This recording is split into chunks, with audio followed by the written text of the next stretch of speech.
Mesdames, Mesdemoiselles et Messieurs, bonjour à toutes et à tous, ou bonsoir.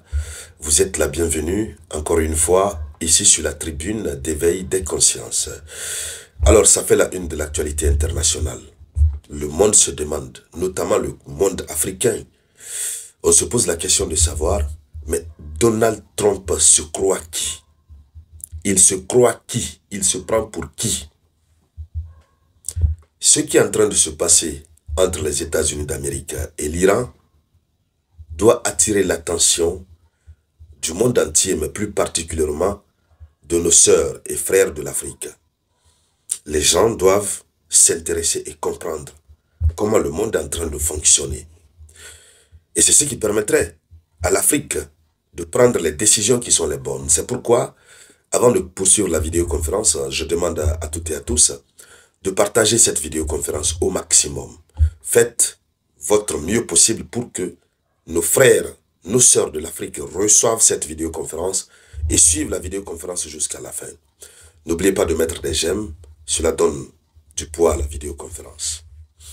Alors, nous parlons des relations entre l'Iran et les États-Unis d'Amérique. Nous savons que le bébé chouchou des États-Unis d'Amérique, c'est Israël.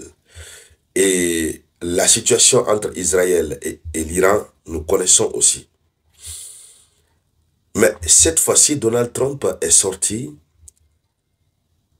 Quand Donald Trump est venu nouvellement au pouvoir, le 20 janvier 2025, il a dit à l'Iran qu'il ne veut pas aller sur le plan militaire avec l'Iran.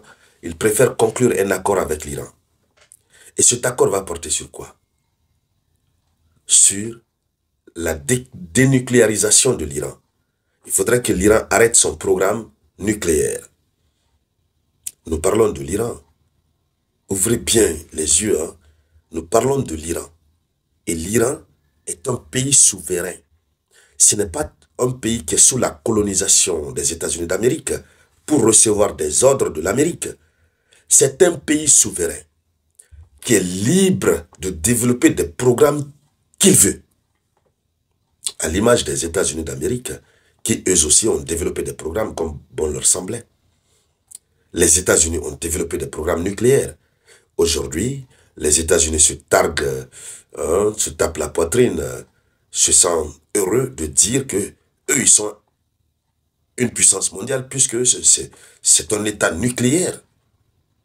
Aujourd'hui, la France, au sein de toute l'Union européenne, se tape la poitrine pour dire que c'est le seul pays, ou du moins le premier pays nucléaire. La Russie est respectée parce que c'est un pays nucléaire. La Chine aussi. À quel moment Dieu le Tout-Puissant a interdit à des États de recourir à ces armes? Il n'y en a pas, puisque ce monde ci-bas est commandé par Dieu le Tout-Puissant. Ce sont des États qui se sont retrouvés, qui ont mis en place un accord. Et, comme le nom l'indique, c'est un accord qui vise à stopper le recours effréné à la production des armes nucléaires. Ils ont mis en place ces accords pour éviter que le monde puisse sombrer dans une catastrophe inédite et qui serait de nature à mettre un terme à l'existence humaine.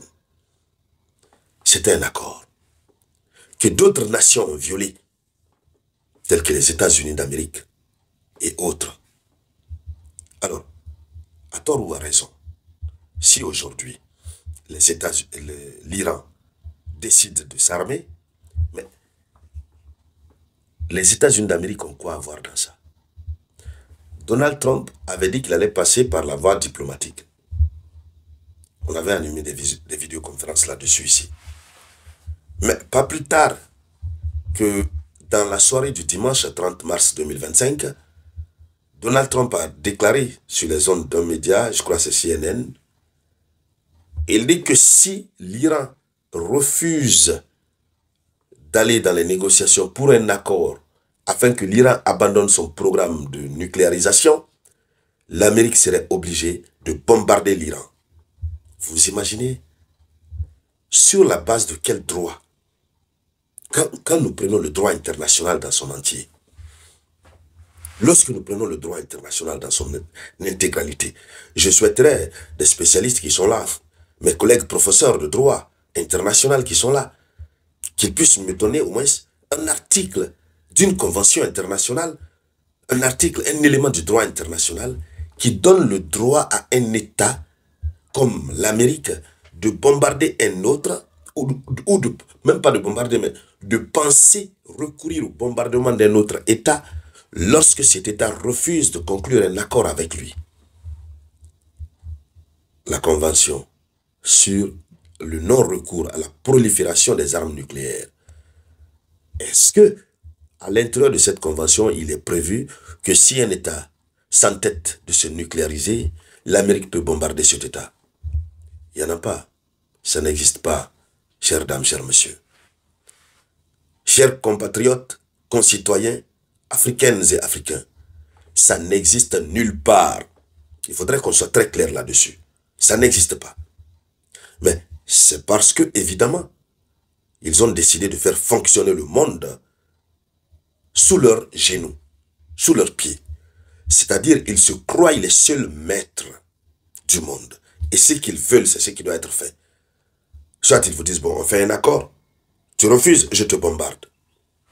Vous voyez jusqu'à quel niveau ces pays que vous prenez, que beaucoup prennent comme référence, sont des pays qui ne sont pas des références. Ces pays que beaucoup prennent comme étant référence dans le cadre du respect des droits de l'homme, dans le cadre du respect de ce qu'on appelle démocratie, souveraineté, ça n'existe pas. C'est du leurre, chers Africains et Africains. On vous trompe, ça n'existe pas. Ça n'existe pas. Et l'Iran a donné une belle réponse. L'ayatollah a répondu. L'ayatollah a dit quoi? L'Iran dit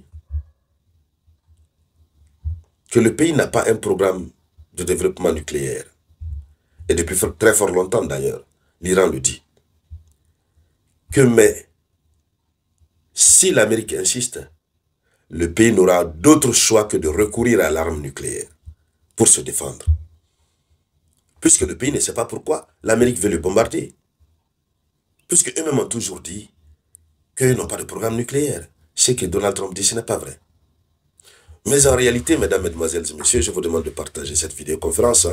Partagez-la au maximum. En réalité, chères dames, chers messieurs, c'est que la Russie et la Chine ont compris les velléités américaines contre leur allié naturel qui se trouve être l'Iran. Ces pays ont donc décidé de doter l'Iran de l'arme nucléaire. Oui, ces pays ont décidé de doter l'Iran de l'arme nucléaire. Donc, l'Iran est en train de se nucléariser. Même si l'Iran refute, l'Iran est en train de se nucléariser. Mais si l'Iran se nucléarise, où est le problème des États-Unis d'Amérique? Où est son problème?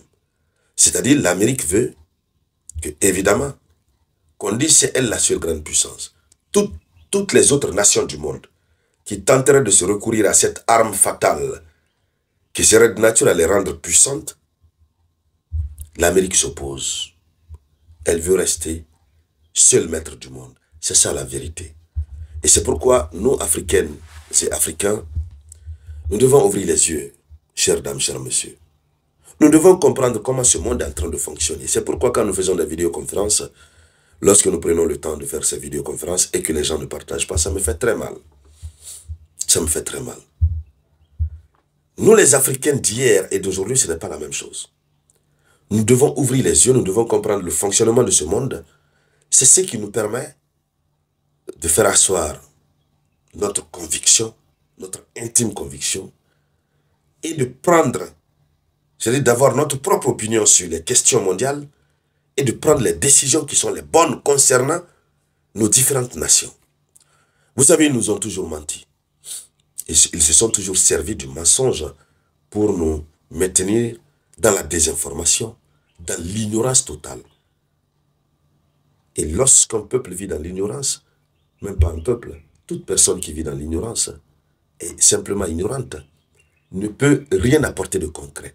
Même ce que vous dites n'est pas fondé puisque vous n'avez pas la bonne information. C'est pourquoi le premier travail que nous, Africains, devons faire, c'est de nous informer, recevoir la bonne information. Ça nous permet de mieux parler. Là, ce qu'on dit concernant le monde, nous savons ce que nous disons.